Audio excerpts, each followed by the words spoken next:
नमस्कार दोस्तों, BSc math YouTube channel में आपका स्वागत है। लास्ट वीडियो में हमने चैप्टर सेकंड कंप्लीट कर लिया था। पिछले कुछ दिनों से वीडियोस नहीं आ रही है। इसका कारण यह है कि मेरा मोबाइल ख़राब हो गया है। मेरे पास एक ही मोबाइल है और मैं इसी मोबाइल से जो है वीडियोस शूट करता हूँ। तो पिछली 2-3 वीडियोस जो है मैं उन्हें एडिट भी नहीं कर पाया, ना थंबनेल लगा पाया और ना ही उनका टाइटल डिस्क्रिप्शन ऐड कर पाया, जो कि मैंने आज किया है। तो मेरा मोबाइल अभी कुछ ठीक हो गया है। वैसे प्रॉब्लम है इसमें, लेकिन चल रहा है। तो मैं आज नई वीडियो शूट कर रहा हूँ। आज हम चैप्टर थर्ड शुरू कर रहे हैं। इसका जो चैप्टर सेकंड है वो हमने जो मीट्रिक स्पेस का विवृत सेट्स वाला यानी ओपन सेट वाला जो चैप्टर सेकंड किया था, पार्ट सेकंड का, सेम उसके जैसा है। आप देख सकते हैं कि उसकी जो डेफिनेशंस है वो सारी की सारी ये ओपन सेट, बाउंडेड सेट, बोल्जिनो मोइस्ट्रस और क्लोज सेट, सबकी सब जो डेफिनेशंस वगैरह सब उसी का सेम जो चैप्टर वो था ना, वो यहाँ पे आ गया है। इसलिए वो चैप्टर मैं आपको नहीं करवाऊँगा। हमारे टीचर ने भी हमें ये चैप्टर नहीं करवाया था। आज हम चैप्टर थर्ड की बात करेंगे, जो कि है सम्मिश्र फलन, सीमा एवं सान्तत्यता, complex function, limit and continuity. इसमें कुछ शुरुआत में डेफिनेशन है। कॉम्प्लेक्स वेरिएबल या सम्मिश्र चर, कॉम्प्लेक्स फंक्शन या सम्मिश्र फलन, और उसके बाद कुछ एग्जाम्पल्स हैं। और भी डेफिनेशन है इसमें आगे है। ये देखिए फलन की सीमा, उसके बाद सान्तत्यता, एक समान सान्तत्यता। ठीक है, तो ये कुछ डेफिनेशंस है। और ये जो है यहाँ पे थोड़े से फॉर्मूला है जो कि आप याद कर लीजिए, ये हम हमारे इस चैप्टर में काम आएंगे। कुछ डेफिनेशंस हैं, उसके बाद में इसके एग्जाम्पल हैं। एग्जाम्पल्स के बाद प्रश्नावली के सवाल हैं। बस इतना ही चैप्टर है। इस बुक में जो बड़ा चैप्टर है वो चौथा और पांचवा, वो दोनों बहुत बड़े चैप्टर है और उनका जो सवाल है वो मैक्सिमम टाइम आता है। तो अभी हम इसकी डेफिनेशंस करते हैं। और जो डेफिनेशंस है उसको तो पता ही है आपको कि मैं अपने जो है नोट्स से ही बताता हूँ, क्योंकि मैंने नोट्स में आसान करके लिखा हुआ है, तो मैं वहाँ से बता रहा हूँ। तो ये है चैप्टर थर्ड, सम्मिश्र फलन, सीमा एवं सान्तत्यता। ठीक है, ये इसकी फर्स्ट डेफिनेशन है। सम्मिश्र चर या कॉम्प्लेक्स वेरिएबल, एक ऐसा चर जो सम्मिश्र संख्याओं के किसी उपसमुच्चय से मान ग्रहण करता हो, सम्मिश्र चर कहलाता है और इसे z से व्यक्त करते हैं। चर की जो चर वेरिएबल हो गया, सम्मिश्र संख्याएं कॉम्प्लेक्स नंबर हो गए और उपसमुच्चय सबसेट हो गया। सेम मान कोई भी वैल्यू उठाता है वो सम्मिश्र चर या कॉम्प्लेक्स वेरिएबल कहलाता है। दूसरी है सम्मिश्र फलन या कॉम्प्लेक्स फंक्शन, एक सम्मिश्र चर w किसी दूसरे सम्मिश्र चर का एक फलन कहलाता है यदि z बिलोंग टू d और d यहाँ पे एक प्रांत है, डोमेन के प्रत्येक मान के लिए w का एक या अधिक मान प्राप्त हो तो इसे w is equal to F of z से व्यक्त करते हैं। जहाँ z जो है वो स्वतंत्र सम्मिश्र चर है, इंडिपेंडेंट नहीं है वो। ठीक है, स्वतंत्र है वो, इंडिपेंडेंट है, सॉरी। w स्वतंत्र चर है यानी वो डिपेंड करता है z पर या किसी और वैल्यू पर, ये डिपेंड नहीं करता है, इंडिपेंडेंट है। और z सम्मिश्र समुच्चय में से अवयव उठाता है।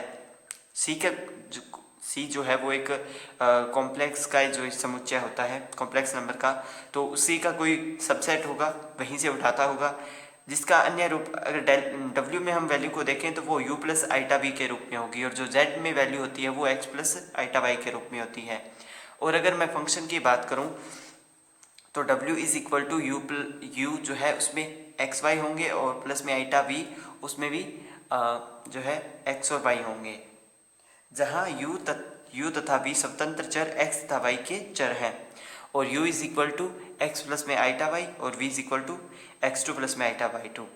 उसके बाद में नेक्स्ट डेफिनेशन है फलन की सीमा या लिमिट ऑफ अ सेट।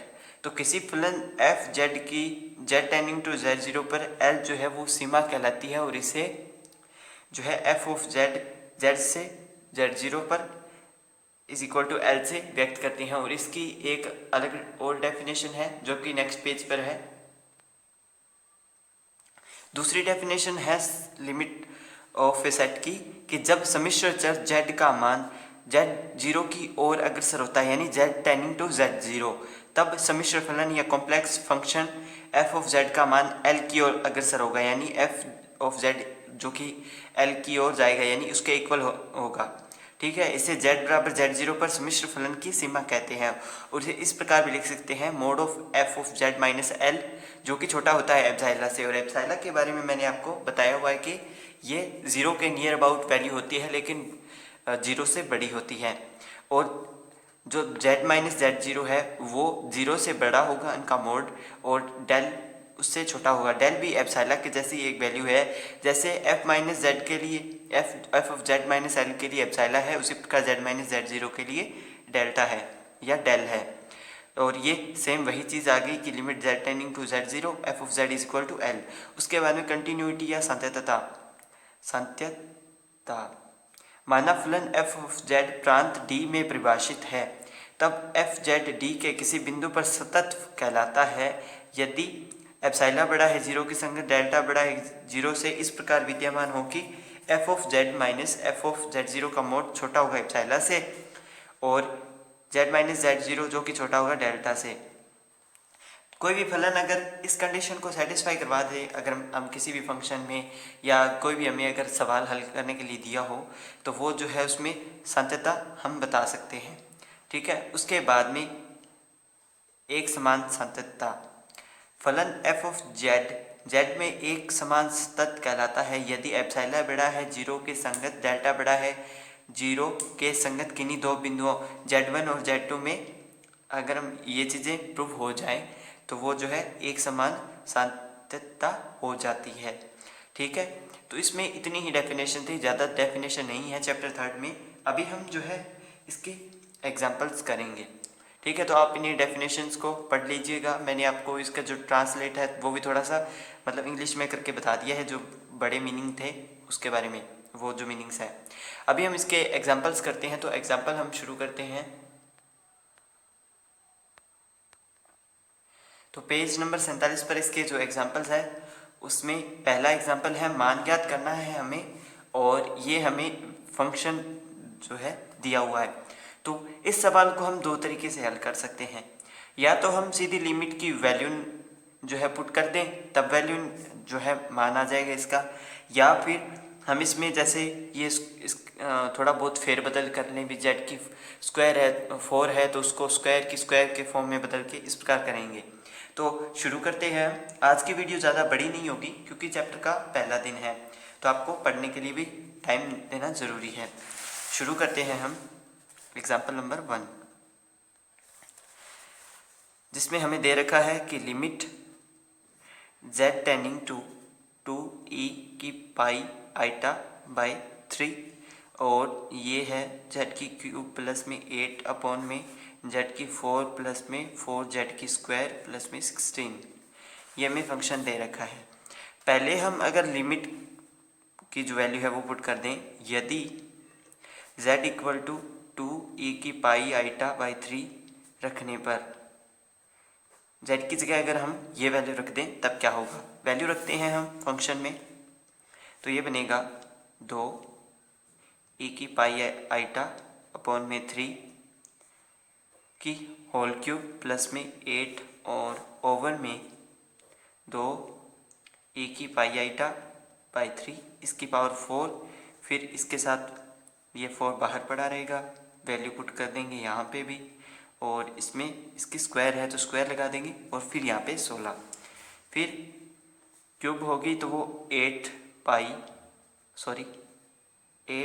की पाई आइटा बचेगी क्योंकि 3 से 3 कैंसिल हो जाएगा, प्लस में 8 और बटा में जो वैल्यू है वो है 16e की 4 पाई आइटा ओवर में 3 प्लस यहाँ पे भी 16e की 2 पाई आइटा ओवर में 3 प्लस में 16। ठीक है, ये आ गया। ये जो स्क्वायर मतलब अगर किसी की पावर में कोई वैल्यू है उसकी स्क्वायर क्यूब करते हैं ना, तो वो यहाँ पे मल्टीप्लाई में आ जाता है। ठीक है, तो यहाँ पे मैंने इसको मल्टीप्लाई में लिख दिया है। अब यहाँ पे 8 जो है ऊपर से कॉमन आएगा, तो वो नीचे वाली वैल्यू में भी 8 कॉमन आएगा, तो वो कट कर देंगे और वैल्यू बचेगी e की पाई आइटा प्लस 1 ओवर में 2 e की 4 पाई आइटा ओवर में 3 प्लस 2 e की 2 पाई आइटा ओवर में 3 प्लस में 2, ये हमारे पास बचेगा। ठीक है, अब हम जानते हैं कि जो e की पाई आइटा है या कोस थीटा है वो is equal to cos theta plus में आइटा साइन थीटा, या e यहाँ पे पाई आइटा है तो हम पाई आइटा करेंगे। तो इसकी वैल्यू पुट करते हैं तो ये होगा कोस पाई आइटा प्लस में आइटा, सॉरी ये गलत हो गया यहाँ पे, iota sine pi iota, sorry iota मैंने गलत लगा दिया है, आइटा तो इसके साथ रहता है, यहाँ पे नहीं आता, मैं भूल गया हूँ उसके बारे में। यहाँ पे आइटा आएगा, यहाँ पे सिर्फ पाई पाई आएगा, और प्लस में 1 ओवर में यहाँ पे 2 पड़ा है तो 2 का मल्टीप्लाई कर दूँ मैं, कोस 4 पाई बाई 3 प्लस में 2 आइटा साइन 4 पाई बाई 3। अभी तो मैंने इतनी वैल्यू पुट करी है, उसके साथ 2 का मल्टीप्लाई किया है, प्लस आगे की वैल्यू पुट करते हैं, इसकी वैल्यू पुट करेंगे इस बार 2 पाई बाई 3 वाले की, तो ये बनेगा 2 कोस 2 पाई बाई 3 प्लस में iota 2 iota sine 2 pi by 3 और प्लस में 2 पड़ा रहेगा। ठीक है, अब कोस पाई की वैल्यू -1 होती है, प्लस यहाँ पे आइटा पड़ा रहेगा, सॉरी आइटा जो है इसके साथ मल्टीप्लाई में है तो साइन पाई जो है वो 0 होता है। ठीक है, और ये +1 पड़ा है, और ये जो है इनकी जो वैल्यू है मैंने ऐसे निकाली हुई है, तो -1/2 है इसकी वैल्यू, प्लस में 2 आइटा साइन 4 पाई बाई 3 की वैल्यू जो है -√3/2 है, प्लस 2 -1/2 यानी इस कोस 2 पाई बाई 3 की वैल्यू है, और प्लस में 2 आइटा इसकी वैल्यू होगी √3/2, और लास्ट में ये 2 पड़ा रहेगा। ASTC नियम से जो है हम उसकी वैल्यू निकाल सकते हैं, जिसमें यहाँ पे ऑल मतलब सारे पॉजिटिव, यहाँ पे S यानी साइन और कोसेक जो है पॉजिटिव, यहाँ पे tan कोड पॉजिटिव, और यहाँ पे जो कोस है और सेक है वो पॉजिटिव, बाकी सारी नेगेटिव, यानी साइन यहाँ पे पॉजिटिव होगा, यहाँ पे नेगेटिव होगा, यहाँ पे भी नेगेटिव होगा, और ऑल वाले में तो पॉजिटिव होगा ही। तो उस प्रकार से हम वैल्यू निकाल सकते हैं। अब अगर हम इसे हल करके देखें तो ये जो है 0/0 बनेगा। ठीक है, 0/0 बनेगा तो ये जो है एक अनिर्धारित रूप हो गया, अनडिफाइंड फॉर्म, जो कि इसका हल नहीं हो सकता है। ये कुछ फॉर्म होती हैं 0/0 और 0/∞, शायद कुछ ऐसा ही, मुझे याद नहीं है अभी कंप्लीट तो, लेकिन इसके बारे में पता है भी 0/0 जो है अनिर्धारित रूप है, इसके बारे में मैं भी कंफर्म हूँ। ठीक है, तो अब ये आने के बाद हमें सवाल दोबारा करना होगा दूसरे मेथड से। एक मेथड तो हो गया, अब दूसरा मेथड पुनः प्रश्नानुसार, यानी हमें जो है इसी में फेरबदल करके इसी को हल करके हमें आगे हल करना होगा। तो दोबारा से limit z tending to 2e की पाई आइटा बाई 3 और z की क्यूब प्लस में 8 अपॉन में z की 4 प्लस में 4z की स्क्वायर प्लस में 16, इसे में हम जो है फेरबदल करके इसको हल करेंगे। तो मैं क्या कर रहा हूँ, लिमिट तो यहाँ पे सेम ही पड़ी रहेगी, 2e की पाई आइटा बाई 3, लिमिट यहाँ पे सेम पड़ी है, ऊपर वाली वैल्यू भी मैंने सेम रखी है। z की 4 को मैं स्क्वायर की स्क्वायर लिख रहा हूँ, और इसे भी 4z की स्क्वायर रखूँगा, और प्लस में 4 की स्क्वायर, इसे भी मैं स्क्वायर कर रहा हूँ। ठीक है, आप इतना देख लीजिए, अभी मैं पेन चेंज करूँगा। ठीक है,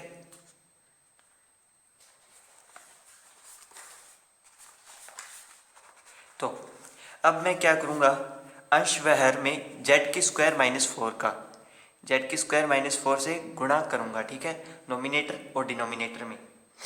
ठीक है, तो यहाँ पे लिमिट सेम पड़ी रहेगी, limit z tending to 2e की पाई आइटा बाई 3 और z की स्क्वायर -4 का मैंने ऊपर मल्टीप्लाई किया, और z की क्यूब प्लस 8 जो है वो वैल्यू हमारे पास थी तो वो वैसे की वैसी पड़ी है। ठीक है, और नीचे भी z की स्क्वायर -4 से मल्टीप्लाई किया, और जो हमारे पास वैल्यू थी z की स्क्वायर प्लस में 4z की स्क्वायर प्लस में 4 की स्क्वायर और ब्रैकेट बंद। ठीक है, ये हमारे पास वैल्यू थी। तो इससे जब हम इसका अंदर मल्टीप्लाई करेंगे तो हमारे पास एक नई जो चीज़ आएगी कि a माइनस बी और a प्लस बी। ठीक है, तो लिमिट यहाँ पे पड़ी रहेगी हमारे पास z टेंडिंग टू 2 e की पाई आइटा बाई 3। ऊपर सेम है सब कुछ, z की क्यूब प्लस में 8, ये हमारे पास सेम पड़ा रहेगा। यहाँ पे नीचे जो है हमें मिलेगा z की 6 माइनस में 64। आप जब इसका मल्टीप्लाई करेंगे तो हमें ये वैल्यू मिलेगी। ये एक तरीके से वैसे ही हो गया a minus B A plus B is equal to a plus B और a माइनस बी का multiply is equal to a की स्क्वायर प्लस में b की स्क्वायर या a की स्क्वायर माइनस में b की स्क्वायर। ठीक है, वो है। ठीक है, तो a की स्क्वायर माइनस में b की स्क्वायर आएगा।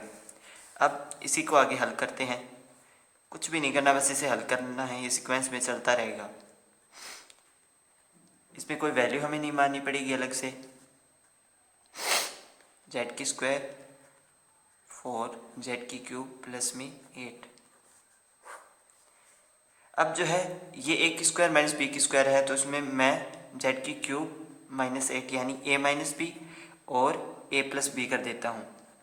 ठीक है, इसको हम मल्टीप्लाई करेंगे इसके साथ, तो आप जैसे भी a की क्यूब माइनस में b की क्यूब में से कॉमन लेके देख लीजिए वैल्यू, तो हमारे पास ये जो चीज़ है वो बचेगी। ठीक है ना, तो अब ये a माइनस बी और a प्लस बी में टूट चुका है। अब इसमें जो वैल्यू कॉमन आएगी और जो कटेगी उसे हम काट देंगे, तो ये वैल्यू कट जाएगी क्योंकि दोनों अंश व हर में दोनों में है। तो हमारे पास बचेगा, एक तो लिमिट तो पड़ी रहेगी z से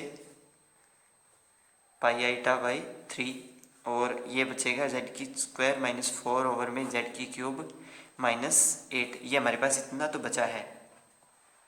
ठीक है, अब मैं जो है लिमिट पुट कर रहा हूँ इसमें, तो हमारे पास आएगा 2 e की पाई आइटा बाई 3 की होल स्क्वायर माइनस 4 ब्रैकेट बंद अपॉन में 2 e की पाई आइटा बाई 3 की क्यूब माइनस 8। मैंने इसमें वैल्यू जो है पुट कर दी है। अब हम इसे हल करेंगे, तो हल करने पर ये बने e की 2 पाई आइटा बाई 3 और माइनस में 1, क्योंकि 2 की स्क्वायर 4 हो गया, तो मैं 4 यहाँ से कॉमन लेके काट रहा हूँ, बटा में से भी 4 कॉमन ले लूँगा, तो यहाँ पे भी 2 की क्यूब 8 बनेगा, तो मैं ये 2 बाहर रख रहा हूँ और ये बनेगा e की पाई आइटा माइनस 1। आप इसे हल करके देख लीजिए, सेम यही चीज़ बनेगी। ठीक है, सवाल थोड़ा ज़्यादा ही बड़ा हो रहा है, मैं जल्दी से इसे निपटा लेता हूँ। अब हम जो है e की पाई आइटा की जो वैल्यू है या e की आइटा थीटा की वैल्यू है उसे हम पुट करते हैं, जो कि कोस और साइन की फॉर्म में होती है।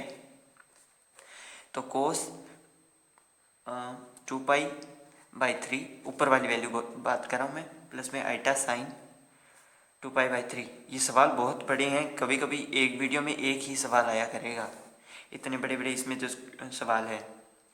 और नीचे कोस पाई प्लस में आइटा साइन पाई और इसमें से माइनस किया 1। ठीक है, तो इसकी वैल्यू जो है वो -1/2 है और प्लस में आइटा है साइन के साथ और वैल्यू है √3/2। ठीक है, और माइनस में 1 ओवर में जो वैल्यू है वो 2 तो बाहर पड़ा है, इसकी वैल्यू -1 और यहाँ पे जो है ये 0 होता है और ये -1 है, तो ये -1 यहाँ पे आ गया है। ठीक है, हमारे पास बचा माइनस का आइटा √3/2 प्लस का और माइनस का 3/2 अपॉन में माइनस का 4 बचा मेरे पास। अब हम इसे ही हल करके देख लेते हैं आगे। तो ये बचा 3/2, मैंने माइनस को जो है कॉमन ले लिया है, माइनस का आइटा √3/2 बटा में 4। अब इसमें से वैल्यू थोड़ी और कॉमन ले लेता हूँ मैं, तो मेरे पास आएगा 3/8 1 माइनस का 1/√3 आइटा। ये जो है इसका हल आएगा। तो आज की वीडियो में हम इतना ही करेंगे। ये क्वेश्चन बहुत ज़्यादा लंबा था, बुक में तो शॉर्ट में दे रखा है इसने। ये जो क्वेश्चन है ये हमें इंपॉर्टेंट बताया है, इसकी हमें लिमिट का पता करना होगा। तो कल करते हैं इस सवाल को भी। तो वीडियो अगर पसंद आए तो लाइक कर दीजिए, अपने फ्रेंड्स के साथ शेयर कर दीजिए और चैनल सब्सक्राइब कर लीजिए। और एग्ज़ाम से जुड़ी अपडेट भी मैं आपको जो है वीडियोस में बताता रहूँगा। तो वीडियो देखने के लिए धन्यवाद।